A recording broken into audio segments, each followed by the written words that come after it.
7295. 72 is 2. Flight Auto, we're no-go. Roger. Capcom, we're no-go. Capcom, we're no-go. Roger, you are no-go, no-go.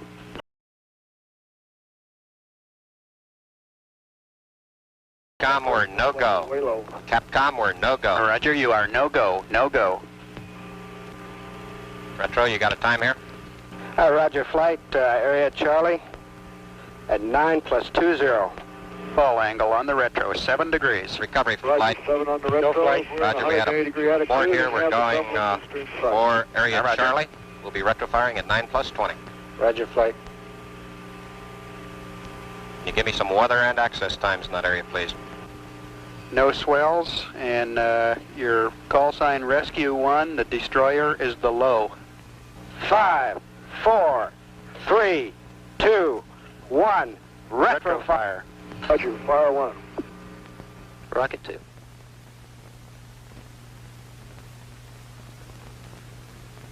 This was not an actual Gemini mission.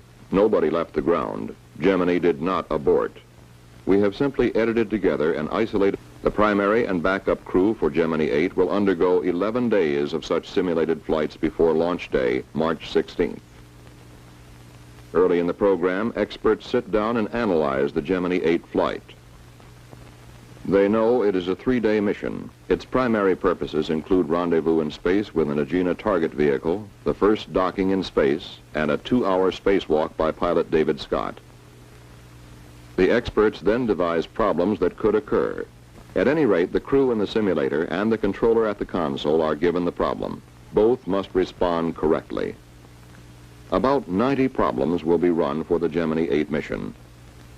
On the schedule are 2 days devoted to the Agena target vehicle, 4 days devoted to network simulations, and 2 days scheduled for running re-entry simulations, including emergency re-entries. 11 days of problem solving. Most probably none of them would turn up during the recovery zone, where the mission will normally end. It begins training its complement of officers and men in recovery operations. Instead of launching amphibious strike missions, the Boxer now launches helicopters for search and retrieval of astronauts. On board is the commander of the Western Atlantic Recovery Forces, known as Task Force 140.3. 2 ships, 6 helicopters, and 6 aircraft are assigned to this task force.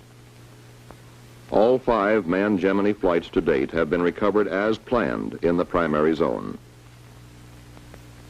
Still, 10 more ships, 54 aircraft, and 5,000 additional men will be deployed at different stations around the world for recovery. There are 9 other planned landing areas lying within the 3 major zones of the Eastern Atlantic, the Mid-Pacific, and the Western Pacific. In the Western Pacific, the USS Leonard F. Mason, a destroyer, begins where the Boxer is stationed, and a secondary area such as this is the comprehensiveness of coverage. The number of aircraft, ships, and recovery specialists on station. In addition, a special launch abort area covers the landmass and immediate offshore areas at Cape Kennedy. Recovery teams go out before the astronauts enter the spacecraft in case of an ejected abort from the launch pad or shortly after liftoff. There could be more extreme contingencies. Aircraft are stationed at 12 points to locate the spacecraft in this emergency.